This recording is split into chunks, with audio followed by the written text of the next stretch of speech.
Royal Enfield എന്ന് പറഞ്ഞാൽ ശരിക്കും പറഞ്ഞ ഒരു ഹരവും ഒരു വികാരവും ഒക്കെയാണ് എല്ലാവർക്കും അല്ലേ. ശരിക്കും പറഞ്ഞു കഴിഞ്ഞാൽ കുറേ പേരൊക്കെ ഇതിനെ വെറുക്കുന്നുണ്ട്, എഗെയിൻസ്റ്റ് പറയുന്നുണ്ട്, മറ്റു വാഹനങ്ങളിലേക്ക് പോകുന്നുണ്ടെങ്കിലും അവരുടെ ഉള്ളിലും ശരിക്കും പറഞ്ഞു കഴിഞ്ഞാൽ ഒരു റോയൽ എൻഫീൽഡ് പ്രേമമൊക്കെ കാണുക തന്നെ ആയിരിക്കും. ഒരു റെട്രോ ക്ലാസിക് ബൈക്കിനെ കുറിച്ച് നമ്മൾ പറഞ്ഞു കഴിഞ്ഞാൽ ആദ്യം തന്നെ മനസ്സിലേക്ക് ഓടി വരുന്നത് ശരിക്കും പറഞ്ഞാൽ റോയൽ എൻഫീൽഡാണ്. അപ്പോൾ ഈ റോയൽ എൻഫീൽഡിൻ്റെ ഈ ശ്രേണിയിലെ ഈ ആധിപത്യം തകർക്കാൻ വേണ്ടിയിട്ട്, അതായത് ലോകോത്തര ബ്രാൻഡുകളായ ഹാർലിയും ട്രയംഫും അടക്കം നമ്മുടെ ഇന്ത്യൻ ബ്രാൻഡുകളും, അതായത് ബജാജും ഹോണ്ടയും ജാവയും എസ് ഡിയും ഒക്കെ കിടഞ്ഞ് പരിശ്രമിച്ചിട്ട് ഇന്ന് വരെ എന്തായാലും ആ ഒരു ശ്രേണിയെ തകർക്കാൻ അല്ലെങ്കിൽ അവരുടെ ഒരു ആധിപത്യത്തെ തകർക്കാൻ സാധിച്ചിട്ടില്ല. അതുകൊണ്ട് തന്നെ റോയൽ എൻഫീൽഡ് ഈ ശ്രേണിയിലെ അല്ലെങ്കിൽ ഈ സെഗ്മെന്റിലെ രാജാവിൽ തന്നെ മുന്നോട്ട് പോയിക്കൊണ്ടിരിക്കുകയാണ്. ഇപ്പം എന്തായാലും ഓരോ വർഷവും പുതിയ പുതിയ ഒന്നും രണ്ടും മോഡലുകളാണ് ഇപ്പോൾ ഇറക്കിക്കൊണ്ടിരിക്കുന്നത്. കഴിഞ്ഞ മാസം തന്നെ 2 മോഡൽ വന്നിരുന്നു. ഹിമാലയൻ വന്നിരുന്നു, അതുപോലെ ബോബർ വന്നിരുന്നു റോയൽ എൻഫീൽഡിൽ. ഇപ്പോൾ പുതിയൊരു ഹണ്ടറിൻ്റെ ഒരു പുതിയ അപ്ഡേറ്റുമായിട്ടാണ് കേട്ടോ വന്നിരിക്കുന്നത്. അപ്പോൾ അതിനെക്കുറിച്ചാണ് ഇന്നത്തെ വീഡിയോ.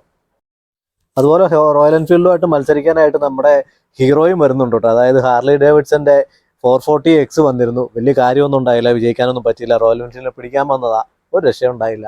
അപ്പോൾ അതിനെ റീബാഡ്ജ് ചെയ്ത് അതിനെ ബേസ് ചെയ്തുകൊണ്ട് ഒരു പുതിയ മോഡലുമായിട്ട് ഹീറോയും മാർക്കറ്റിലേക്ക് വരാൻ പോകുന്നുണ്ട്. ഈ വർഷം തന്നെ നമുക്ക് പകുതിയോടുകൂടി അതും പ്രതീക്ഷിക്കാമെന്നാണ് പറയപ്പെടുന്നത്. അപ്പോൾ യുവമാർക്കൊന്നും തോൽപ്പിക്കാൻ പറ്റാത്ത രാജാവായിട്ട് റോയൽ എൻഫീൽഡിലെ ക്ലാസിക്കുകൾ ഇവിടെ കിടന്ന് കളിക്കുന്നതിൻ്റെ ഇടയിലേക്കാട്ടോ റോയൽ എൻഫീൽഡ് ഹണ്ടർ 350 എന്ന വേട്ടക്കാരനെ ഇറക്കിയത്.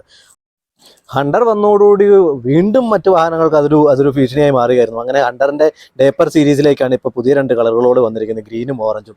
ഡേപ്പർ ഒ, ഡേപ്പർ ജി, അങ്ങനെ 2 വേരിയന്റ് ആയിട്ടാണ് ഇവർ ഇറക്കുന്നത്. ഒന്ന് ഗ്രീൻ ബേസ്ഡ് ആണ് വരുന്നത്, ഒന്ന് ഓറഞ്ച് കളറിലെ ഷെയ്ഡിലായിട്ടാണ് വരുന്നത്. അങ്ങനെ ഈ പുതിയ 2 മോഡലുകൾ കൂടി ഇറക്കിയിരിക്കുകയാണ്. എക്സ്ഷോറൂം പ്രൈസ് ബാക്കി കാര്യങ്ങൾ ഒന്നിലും വ്യത്യാസമില്ല, ഡിസൈനിലൊന്നും വ്യത്യാസമില്ല, ബാക്കി ഒരു കാര്യങ്ങളും വ്യത്യാസമില്ല. ആ കളർ വേരിയന്റുകളാണ് മാത്രം മാറ്റം വന്നിരിക്കുന്നത്. ഒന്നൊരു ഗ്രീൻ ബേസ് ആണ് വരുന്നത്, അതായത് ഡേപ്പർ സീരീസിലാണ് വരുന്നത് കേട്ടോ രണ്ടും. മറ്റൊന്ന് വരുന്നത് ഓറഞ്ച് സ്ട്രൈപ്സോട് കൂടിയാണ് വരുന്നത്. ഓറഞ്ച് ബേസ് എന്ന് പറയുമ്പോഴത്തേക്ക് ശരിക്കും പറഞ്ഞ ഒരു ഓറഞ്ച് ഷെയ്ഡ് അല്ല, ഒരു റെഡിഷ് അല്ലെങ്കിൽ ഒരു റെഡിഷ് ആയിട്ടുള്ള ഒരു മെറൂൺ ഷെയ്ഡിലേക്കാണ് വന്നിരിക്കുന്നത്. അതിൽ സ്ട്രൈപ്സ് കൊടുത്തിരിക്കുന്ന ഓറഞ്ച് ഷെയ്ഡിലാണ് സ്ട്രൈപ്സ് കൊടുത്തിരിക്കുന്നത് കേട്ടോ.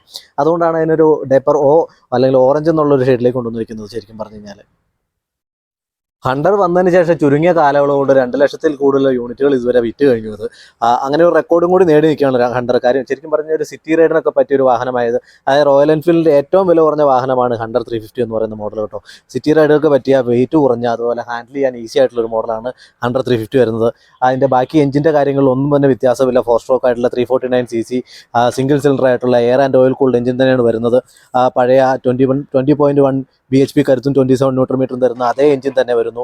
പ്രൈസിൻ്റെ കാര്യത്തിലാണെങ്കിൽ 1.7 lakhs എക്സ്ഷോറൂം പ്രൈസ് തന്നെയാണ് വരുന്നത്. ആകെ കൂടി വന്നിരിക്കുന്ന മാറ്റം എന്ന് പറഞ്ഞാൽ ഈ ഒരു പുതിയ കളറുകൾ മാത്രമാണ്. മീറ്ററും ബാക്കി കാര്യങ്ങളും എല്ലാം തന്നെ പഴയത് തന്നെയാണ്. കളർ ഷെയ്ഡുകളിൽ മാത്രമാണ് പുതുമ കൊണ്ടുവന്നിരിക്കുന്നത്. അപ്പോൾ ഇതാണ് പുതിയ ഹണ്ടറിൻ്റെ വിശേഷം കേട്ടോ. അപ്പോൾ നമ്മുടെ വീഡിയോകൾ ഇഷ്ടപ്പെടുന്നില്ല, ചാനൽ എല്ലാവരും ഒന്ന് സബ്സ്ക്രൈബ് ചെയ്യണേ.